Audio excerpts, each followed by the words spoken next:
This KFAN podcast is sponsored by Builders and Remodelers, exclusive Twin Cities provider of Elements Windows. Get the highest quality windows at unmatchable value. Visit buildersandremodelers.com for more details. And boom! Common man, no shortcut, no solid plan. Spins a yarn, begins a tale. The esoteric approach won't fail. Tune in, it's time for Common Man. Common man, charms the housewives like no one can. What you shoot? Where'd we play? Non-stop nonsense on deck today. Tune in, it's time for Common Man. Oh boy! Why should anybody aspire to be a common man, an average man? Do you realize what it means to be average? That means you're the best of the lousiest, and the lousiest of the best. Now, if we demand more and more for producing less and less, while the have-not nations encourage and inspire and indeed require hard work and maximum effort, if we deify the common men while they encourage and reward the uncommon ones, well, the end result of such a lopsided race as that is too obvious to require elaboration. I mean, it's like, hello.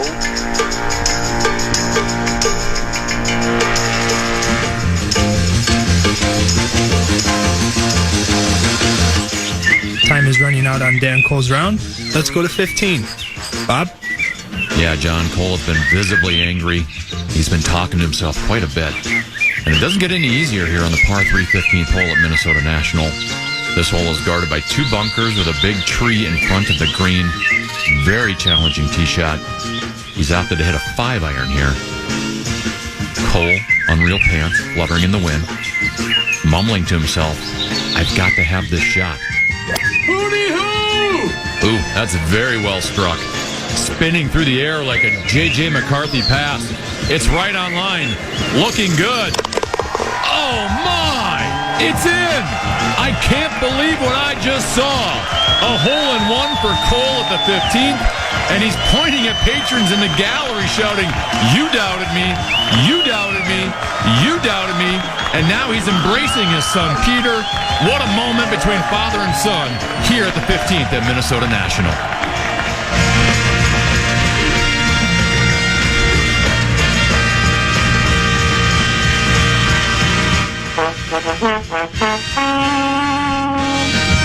We said it was going to be a tough guy game. And in a tough guy game, playoff football in December, you got to execute. And you can't leave plays on the field.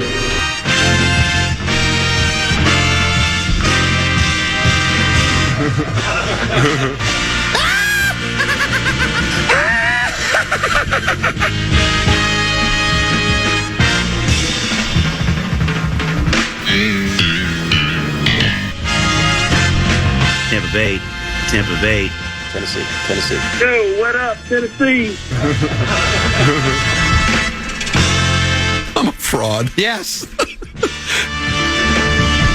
He's the clown from Brown. He's the fourth in the North.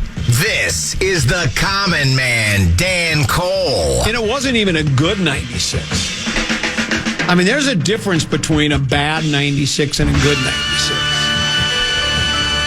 Have you ever shot 96 before on a golf course? Probably yesterday. Oh, yeah.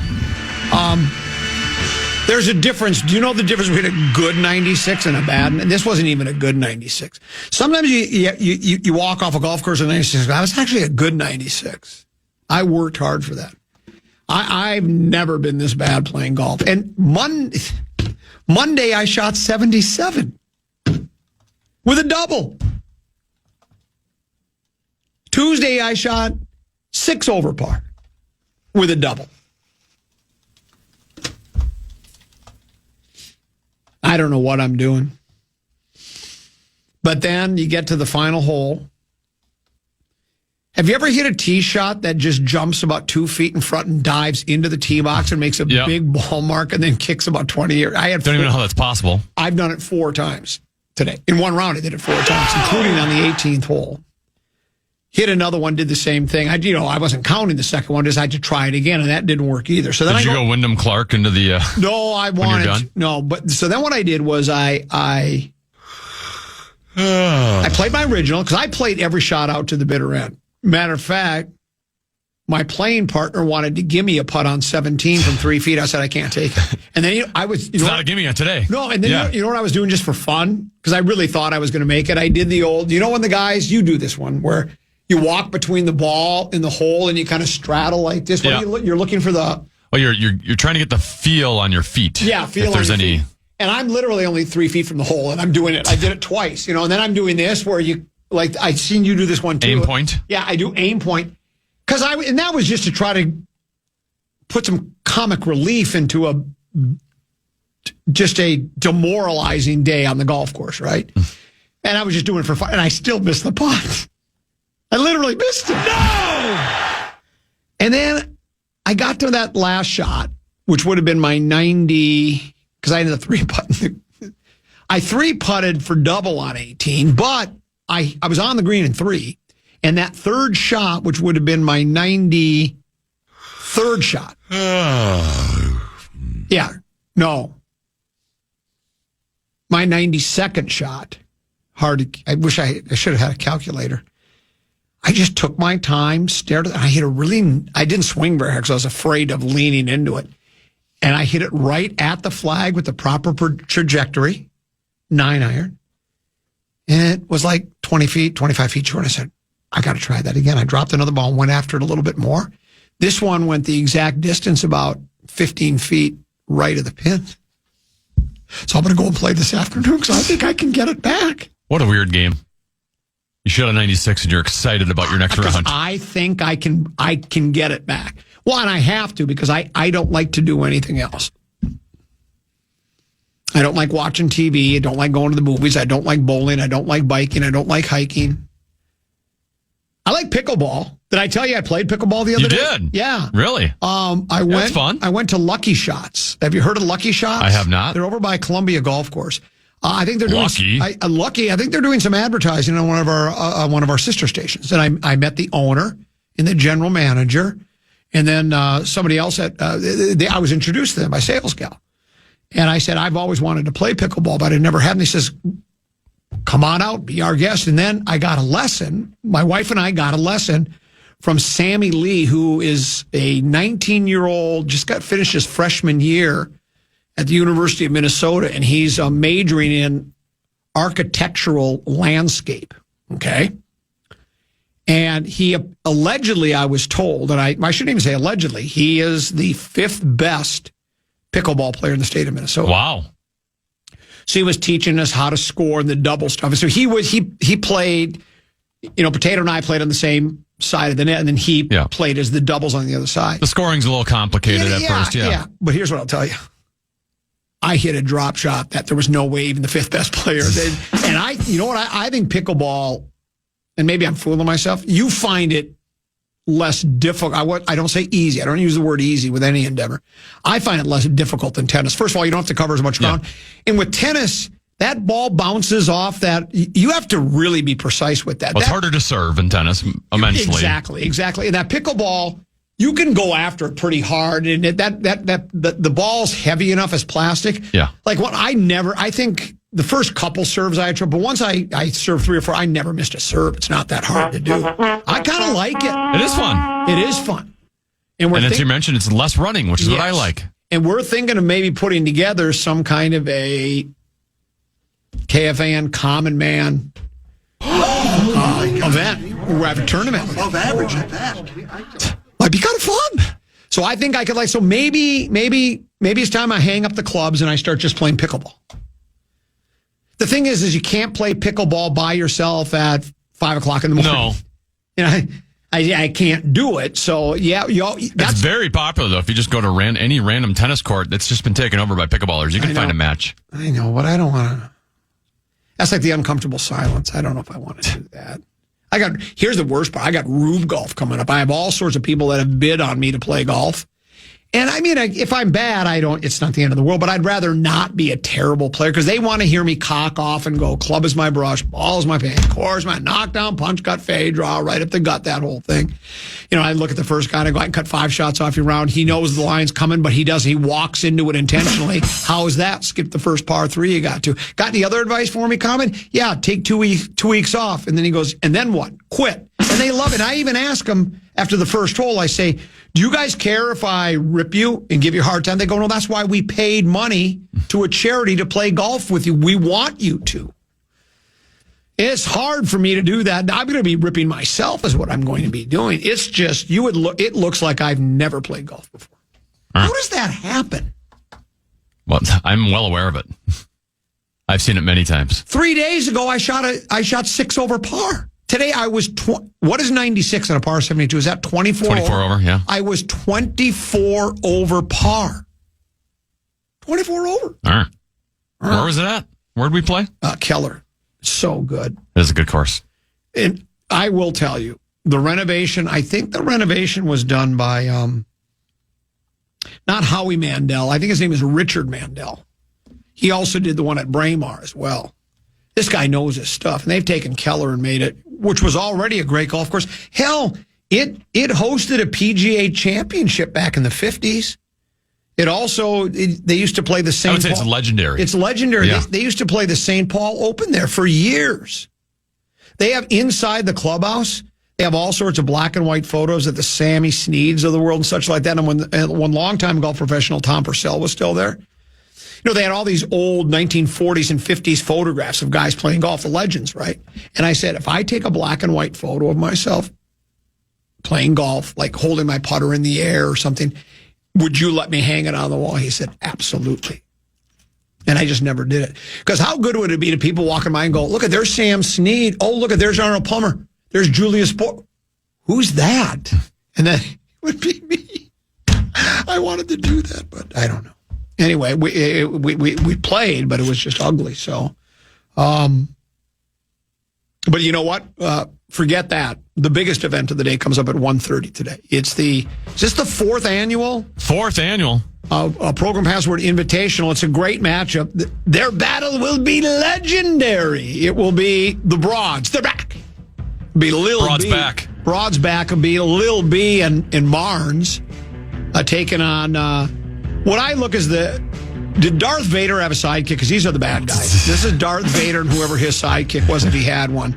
It's JG and Cove. They are kind of, do you think there are enough people, because I know Lil B's got her critics too, trust me. There's enough misogynists out there that they're not all cheering for the ladies. Yeah. Well, it's a ladies' night. And the feeling's right. Or something like that. Okay, we'll take a break. We got that coming up. Lil B will be with us at 1 o'clock for a little Distat Lat. Yeah, baby. Controversial Vikings news. On the other side of the break with Peek at the Purple, that and so much more. It's the Common Man program here on The Fan.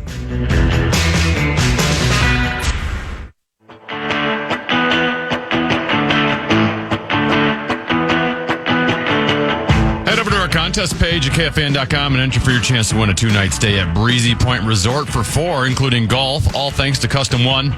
That's KFAN.com. Keyword contest, enter today.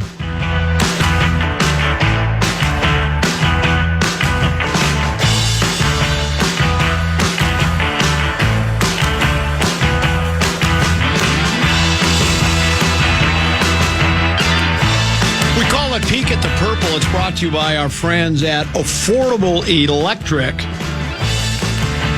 Their licensed electricians specialize in identifying and correcting code violations to keep your home safe and up to standard.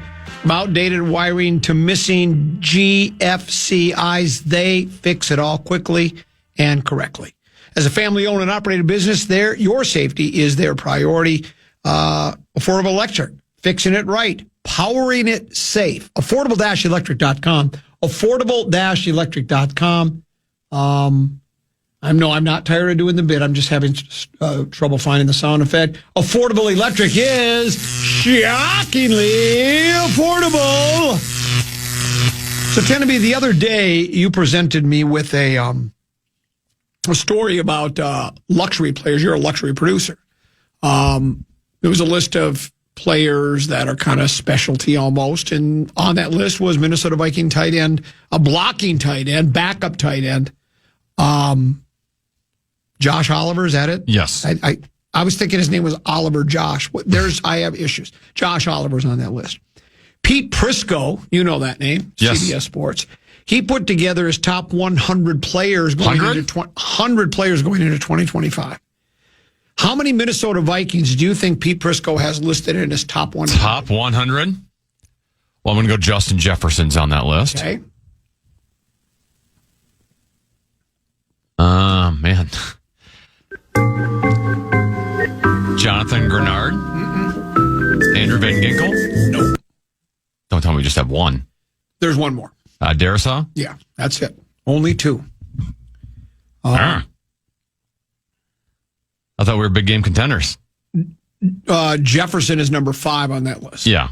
The best player in the league, Pat Mahomes. He has Myles Garrett as the second best player in the National Football League. Okay. Saquon Barkley up to 3rd, and we could have had him last year. I begged the Vikings to sign him last year, but we didn't need him. Josh Allen at 4, and then Justin Jefferson at 5. It says Jefferson continues to make a strong case as the best receiver in the league. He had 103 catches with 10 tutties last season, but had 28 catches of 28 yards or more to lead the league. He's jumped up from Prisco's ratings of last year 2 spots, from 7th to 5th. Lamar Jackson's at 6, Joe Burrow at 7, Jamar Chase at 8, Patrick Surtain the second, not the first, but the second at number 9, and then Micah Parsons at number 10. That is your top 10. And he still hasn't got paid by Dallas. They're still in a little bit of a contract impasse. What's crazy is how many Detroit Lion players are on this list. Aiden Hutchinson at 15. Okay. Penny Sewell at 21. Jahmyr Gibbs at 32. Monroe's got to be on that list, too. Hold on, because I know there's more. I did a quick. Daniil Hunter, by the way, checks in at number 47, former Viking. We didn't need him. There's more Lions on here. I know I saw more. Yeah, Amon-Ra St. Brown at number 58, best player. Kirby Joseph at number 60. So we have 5 Lions now, and we're not done. Brian Branch, cornerback, at 65. And we're not done yet. I think there's one more at least. Jared Goff at 77. Jair Alexander at 79. Of course, he has him listed as playing with the Green Bay Packers. Which we didn't need him. We didn't need him either. And is that the end of the Lions players? No, Sam Laporta at 86. Wow. Do you think all those guys are? I mean, you can make an argument. Again, part of it is beauty's in the eye of the beholder. You might like a guy better than I like a guy, and somebody else in this, that, and the other thing. But that's like 10 Lions in the top 100. Well, we've been wondering why, the Vikings, their over-under right now in Vegas is basically 8.5, which is quite the steep fall from 14-3 for a team that. Did they lose anybody? I guess technically they lost Sam Darnold, but I think they opted to do that. Mm-hmm. And I think we've been talking about, there's really not a lot of weaknesses on the team, but you could argue there's not a lot of star power either. Yes, this is true. There is not a ton. It's a lot of quality players. Right. And, sometimes, again, I think when you're closer to a team like we are, I mean, that's the hometown team. Yep. We're the Vikings radio network, and we are inundated with Vikings news, and we do more than just scratch the surface with these players. We know them very well. And then there is, and I love having a fall guy. Chris Carter said it best. Everybody's got to have a fall guy.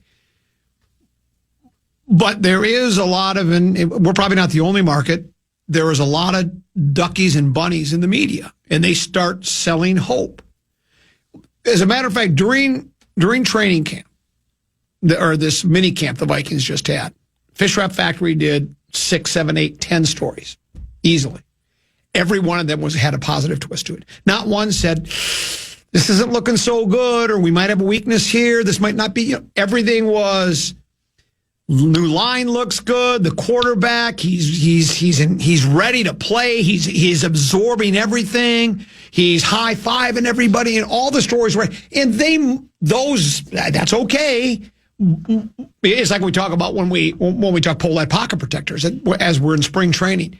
Deep and talented rotation, deep and talented bullpen, deep and talented everyday lineup. We're very good. We're going to be really good. And then all of a sudden you see that's what they were saying about the Twins again this year, and look at them right now. Now, again, injuries don't help. The Pablo one is the worst. Missing Royce Lewis, now missing him again. But Correa, until the other night, I think he finally got a hit. He's the only guy that's been consistent, really, has been Buxton. And then the Bader and the France guy, two guys that I'd never heard of these guys until they were signed just before the season started. So sometimes I think we can maybe overhype teams a little bit. That being said, and you know me, it doesn't matter if it's Wednesday or not. I throw a wet blanket on everything. I'm always a glass half empty guy. But I do like what they've done with the interior of the offensive line, the interior of the defensive line. It really does seem to me a lot of it's going to fall. Got to stay healthy. That's always, we know that. That should even just go without saying. Every team has to stay healthy with their key players, particularly. And if they have injuries, that's only a game or two they miss. It's not season-ending anterior, exterior, and interior cruciate ligament tears, right, where they're out for the season. The Vikings stay relatively healthy, and if McCarthy can play, I don't know if he has to be brilliant, but he can't be bad. He can't have a lot of rookie growing pains. Then the Vikings, I think, should be good. No, the division's tough, but I do think I would take the over right now on that. Did you say it was 8.5? I thought it was 8.5. Yeah. I would take the over. Sure. And maybe I'm being too ducky and bunny. I don't know. They're 30-1 to win the big game. 30-1? I was just in Vegas. I may have made a wager on it. I like making wagers on 30-1s. I mean, you might have wanted to call me. Yeah, you're a big sports betting guy. That was my first thought as I was making the bet. Is like, I bet Common would want to make this bet. I did make $700 on the LA Rams a few years ago. $50 bet for Rams to win the big game, and they did. Won 7 large. So I guess I only won $650 because I got my 50 back, right? So I won $650. I also took Stafford to win the MVP. He didn't, but he was really good. He was in the mix. I also took Buffalo to win the big game. I was hedging my bets on the World Championship. And then I took Morikawa to win the Masters, which he did not. I had that at 20-1 on a $50 bet. What would I have won then? 1,000. Wow. Yeah. But well, here's what I've learned from this list. The Vikings were 14-3 last year. Mm-hmm. They have just 2 players on the top 100 players list. Yep. That means their coaching staff's pretty darn good. I mean, maybe that's it. Yeah. I mean, we got quarterback whisper and we got B-Flow. Yeah. I think both of them, if you had like a top head coach list and a top coordinator list, I'm guessing they're both top 5 in the league. General consensus. Yeah, it'd be hard to argue. And we know one thing that is you cannot argue with. Kevin O'Connell is the easiest to get along with than any head with the media than any head coach in the league because he won the award. He won the award for the most cooperative head coach in the National Football League. So we got that going for us, which is nice. That's like getting the sportsmanship award, though. So I would like to see though, like 4-13 season. See if he's still the same cooperative. Yes. It's a lot easier to be cooperative when your team's 14-3 and you've got Sam Darnold performing, almost at all-pro level. And as we mentioned before, he may have helped, the beat writers and the columnists and all the others with their jobs. He didn't help with ours, starting his news conference 15 minutes late. We never knew what to do here. Do we take a break early? Do we break late? I mean, we were doing a lot of tap dancing because the coach just couldn't. And like I've said before, Tenneby, he's got the team there at 12:03 when it's kickoff on Sunday. So if he's scheduled to be at 1:15, be at 1:15. We'll break. We'll come back. That's Peek at the Purple, brought to you by our friends at Affordable Electric. Affordable-electric.com. They're shockingly affordable.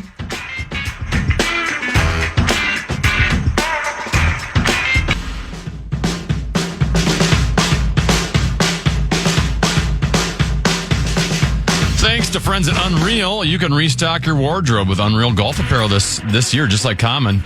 Register to win up to $1,000 in Unreal Golf Apparel on our contest page. One lucky winner will restock their closet with amazing golf apparel thanks to Unreal. That's KFAN.com. Keyword contest to enter today. Couple 13-14 past. I'm Common. He's 10 and B. Lil B, feminine touch of the program. The smoke show from Glencoe at 1 o'clock. Then it will be the program password invitational championship matchup between Marnes and Lil B versus Cove and JG. And Tenneby, you're getting ripped. Okay. This one says, Why do you have to be a misogynist to not cheer for the ladies? I think they're annoying as heck. It has nothing to do with their gender. I enjoy Cove's and JG's banter and play style. Saying anybody that cheers for the guy is a misogynist is irresponsible. Is why in this day and age you can't even disagree with a woman in their opinion without being called misogynist. And you guys are fueling it. I didn't say it. What do you mean I'm fueling it? He's throwing me into the same category. I didn't even say it in the way he's thinking I said it. Yeah. Did I say that everyone who isn't cheering against them is a misogynist? No. No, I did not. You just asked me why some might not cheer for him. I said, well, there's probably some misogynists out there. Yeah. So just because you don't feel that way, and I'm not saying you do. I'm not saying everyone that doesn't like them is misogynist. Yeah, right. But there are misogynists out there that won't cheer for him because they don't want women to win. Yeah. So what do you think of that? Yeah. I think it was irresponsible and dangerous of you, Tennessee. There was one other. Here. And now I'm now thinking he is a misogynist just by his reaction. You think so? Yeah. Well, he could very well be. Only a misogynist would react that way to being called a misogynist. I think it's going to be a great matchup. It should be. I think JG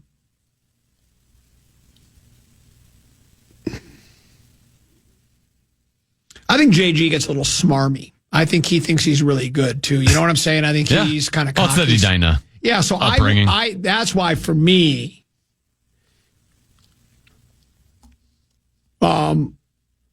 what if you're like against men? If you're against women because you're a male, you're misogynist. What if you're a male that's against other males? Is there a word for that? Because I got to be honest with you, I'd rather see the gals win. Because. Well, you have all the feminine traits as well. Well, that's true. Mr. Minneapolis St. Paul International Airport, Omaha Chamber of Commerce guy, right? Cove, the maestro of the mornings. I'm sorry, I'm pulling for the gals. Because it's ladies' night and the feeling's right. You want to know why you're pulling for the ladies? Why is that? Because you're not a misogynist. That is exactly right. Well, I think they're the weaker sex, and so I feel sorry for them. There was one other. Oh, this one. Hey, Common, did you really get a hole-in-one at number 50 in Minnesota? Well, you don't make stuff like that up. What would be the point in that? Did I really get one? Well, why would I say I got one if I didn't get one? Would you ever claim to get a hole-in-one if you didn't get one? I mean, there might be people out there that do that. I don't know anybody that would say, yeah, I got a hole-in-one when you didn't get one. Because, first of all, hole-in-one, there is some luck involved, too. I mean, there's the ability to hit a ball toward the hole, which takes some skill. But even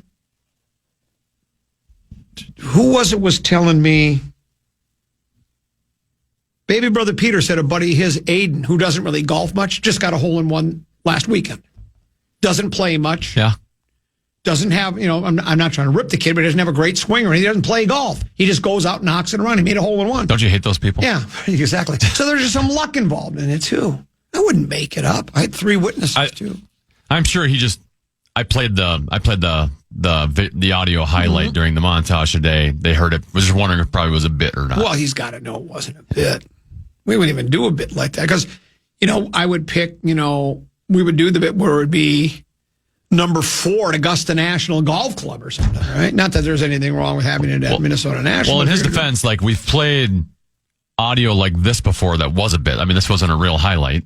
2nd and 5, Thunder from the Little Giants 34. Jimmy calling out the signals, takes the snap. It's a toss right to Deuce, and Deuce is getting to the second level. Well, that happened. One defender, spins around another. Somebody tries to grab his flag, but he can't because Deuce has wrapped it around the strap. Defensive backs running out of the way, and Deuce is gone. What do you mean that didn't Touchdown, happen? Thunder, and Deuce hits his chest twice and points to the sky as he scores his 4th touchdown of the season. Yeah, that happened. I was there for all of that. We're going to have a game September. Games. Best 2 words in sports. Yeah, best 2 words in sports. 7. I don't really believe that's the best. The best 2 words in sports are I win or I won. Those are the 2 best words in sports. I think the best 2 words in sports are sad eyes. Wait, hold on. Or white flag. I I don't ever want to hear sad eyes again in this town. We need to start winning some championships. Yeah, well, we can't start losing until we start winning. You know that. Yeah. I tried to tell Rosie. I asked him. I said, "Do you think Halliburton is playing possum?" No. I'm not suggesting he doesn't have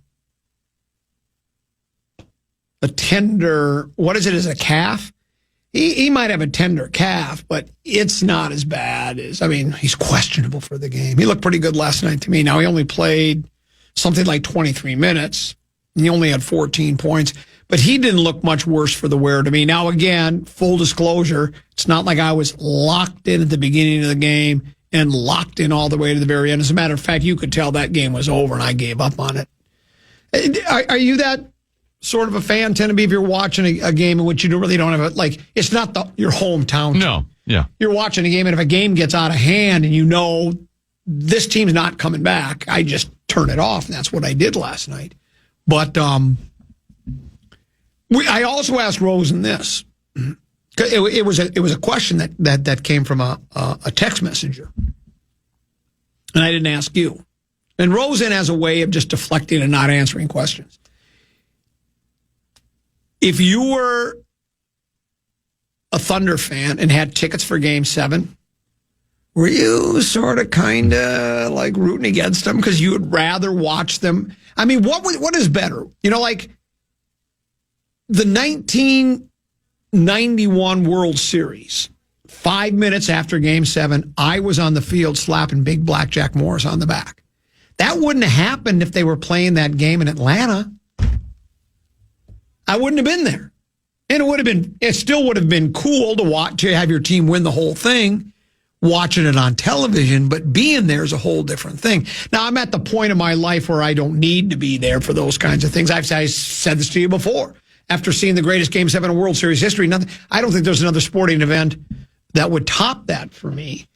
But if I was an Oklahoma City fan, I would have been pulling for him to lose last night. Well, here's the problem with that line of thinking. Well, because you might lose. Well, yeah. So I was going to ask, what's better, winning Game 6 on the road or losing the series altogether?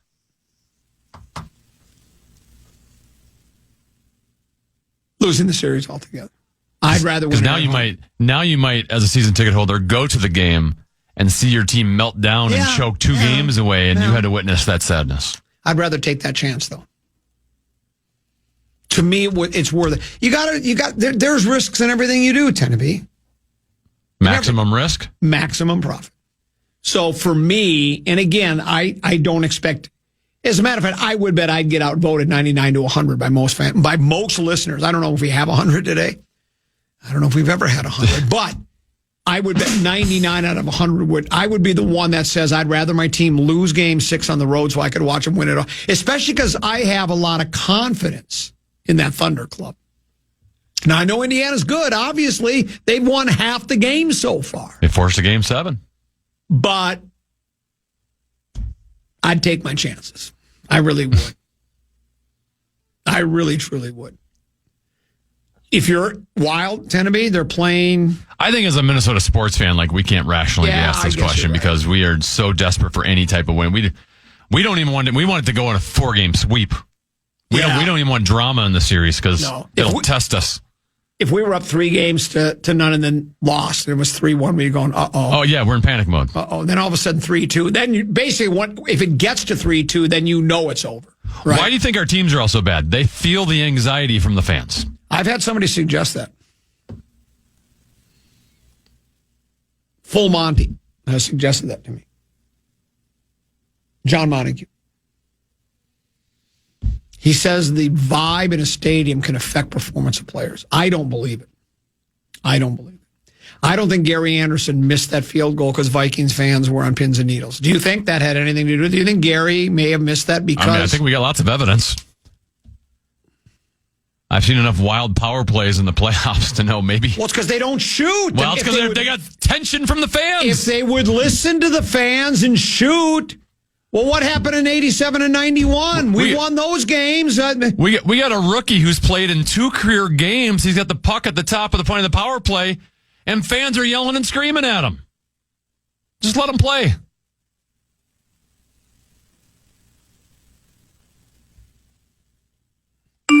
You take Game 6 and win if it's there. You don't. I love the voice you read it in. Yeah. Well, this is like, you take Game 6 and win if it's there. You don't want to tempt the sports gods and lose Game 7. Just as the Vancouver hockey fans who saw their team lose Game 7 in Boston, igniting a riot in the streets. Were they rioting in Vancouver? Probably. When did that happen? Well, people will riot pretty much over anything nowadays. I'd rather tempt the sports gods. Come and get me, Kappa. I guess because deep down... Ultimately, you don't care. That's it. That's why I don't care. But it would be more exciting the way it would be if you had your choice, though. If you knew you were going to win either way, you were going to win the championship. But like if the hockey god whispered in your ear and said, "Tennessee, even if the Wild lose Game 6, they're going to win Game 7 at home." Would you rather win it on the road, watching it on TV, or would you rather be in the stands with Leo, pumping your fists? Here's what I'll say that will corroborate your point. Okay. I know, like a lot of people younger than me have never witnessed any Minnesota sports championship. I was at least fortunate to see 1987, 1991. The 1991 World Series Minnesota Twins has a special spot in my heart. It gives me goosebumps when I think about the team, when I watch highlights from the team. I go back to a great moment in time. And the reason that is so goosebump worthy is the manner in which they won. They didn't just win the World Series. They won it coming back 3-2 with Kirby Puckett, climb on my back, home run. Game 7, Jack Morris. I still can detail plays that happened within that game. Correct. You know, Lonnie Anderson screwing up on the base pass because Greg Gagne and Chuck Knobloch did the Deked fake. him out, yeah. Did the fake. You had the Morris to home plate to Kent Herbeck double play with the bases loaded. Yep. Blackjack going 10. Gene Lark. I mean, the manner in which they won made that even more special. So I understand your point. Yeah. It's but you are tempting the sports gods, I guess. But or even like the Minnesota Wild when they beat the Colorado Avalanche in 2003. Would it have been a big moment have they just beaten the Avalanche 5-1 in Game 7? Sure. But you beat them in overtime on that move of Andrew Burnett and the iconic calls that come with it. It makes it extra special.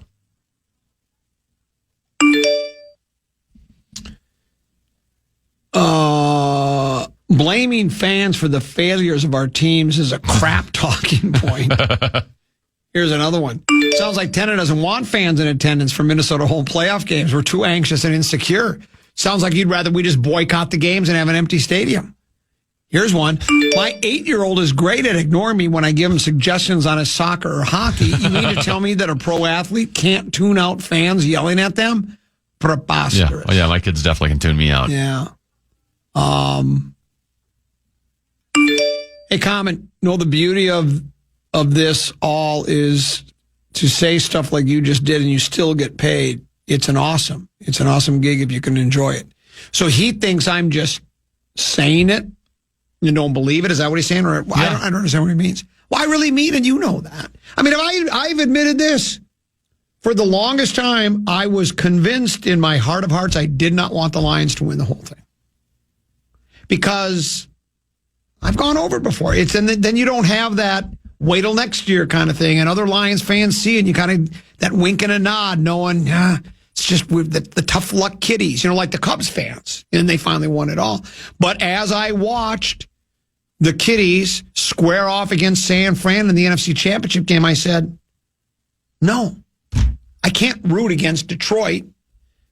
I can't say I want San Francisco to win because I don't want my team to win the whole thing. I ended up rooting. I wanted the Lions desperately to win. And had they gone to the big game, who did San Francisco play in the big game that year? 2 years ago. Probably the Chiefs, right? Was it Chiefs? So, do you think I would be rooting for the Chiefs against the Kitties in the big game? There was a time I thought I would. That's how twisted I am. Because there is something about that camaraderie you have, like as a Viking fan. Don't you feel... Let me ask you on the Lions then. Let's say the Lions are in the big game against the Kansas City Chiefs. At halftime, the Lions are up 24-3. Are you cheering for the Chiefs to come back in the third quarter just to make it an exciting fourth quarter? And you'd rather win in that exciting as opposed to instead of just putting the foot on their throat and knocking them out? I don't believe that. I would rather see it go down to the wire. Baby brother Peter and I used to, in basketball games he played, if we got up by 20 points, he wanted the other team to make a run. Not tanking it, but who wants to be in it? Blowouts are the most boring thing in the entire history of sports, even if it's if the game is going to be a blowout, you want your team to win. Yeah, you don't want to be on the other side of it. But I would love it if the Chiefs came back and then you stuff them at the end. All of a sudden, what would even be better is the Chiefs get the lead, and then, of course, I don't think Jared Goff could lead him to a touchdown with minute 12 to go and no time on the clock. You know what? He could get it done. How cool would it be if Goff then just guides the team down, or the Chiefs are driving for the game-winning score, and all of a sudden, Aiden Hutchinson strip sack. Kirby Joseph picks it up. The Mahomes scrambles out to his right. Hutchinson strip sack. I mean, how good would that be? That's even more exciting, right? You'd rather see the Wild win 7-1 in Game 7, or would you rather see them win in OT? I just want to see him win. With your favorite player, Kirill, sniping a wiring one, or doing a wraparound. He's fourth in Hart Trophy odds for next year already, we saw.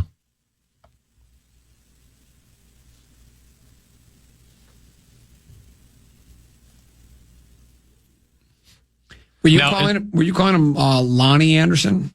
And not Lonnie Smith, or did somebody else say Lonnie Smith? Wait, what's going on? We were talking about the Braves. I didn't say Lonnie Anderson, did I? Oh. I would have said Lonnie Smith, I think. Someone said, was that a bit calling Lonnie Smith Lonnie Anderson? Did I say Anderson? I think somebody else said Lonnie Anderson on the brain. Another one said, if Lonnie Anderson was in the 91 World Series as Tennis said she was, it would have been the greatest series ever. Sorry for the brain fart. Yeah. I knew it was Lonnie Smith. Tell Tenneby that Lonnie Anderson was married to Burt Reynolds. I know who Lonnie Anderson is. Yeah, baby. I've done the same thing. That wasn't even a fishing trip. Normally we do that. I don't even to this point now. I don't recall saying it. I missed it. If you said it, I went over. Well, you know why? I really wasn't listening. I was just waiting for my. Maybe because the player that hit it was Terry Pendleton, and that name kind of has an Anderson ring to it. And maybe I had that on the brain. I don't know. Well, you. Well, I would like to admit then that I was. What you I was are wrong. What you are is a luxury. You are the. Huh? What's our tight end's name? God, I'm so bad. Josh Oliver. You're the Josh Oliver of the fan. You're a luxury. It's great to have you. You know who is a luxury? Lil B. She joins us next. We're going to do a little feminine touch to the program. We'll do a couple of segments with Lil B. Well, see, she's nervous before the big game. And then we'll clear the decks. I'll step aside. I'm just not much of a program password player, particularly in postseason play. I've at least won one postseason matchup. I'm sort of like the Detroit Lions until recently. From the time I was born until 2 years ago, the Lions were 1-11 in the playoffs. That's kind of like me. I think I'm 1-5 in program, 1-4, 1-5 in program password. Lil B joins us next here on The Fan.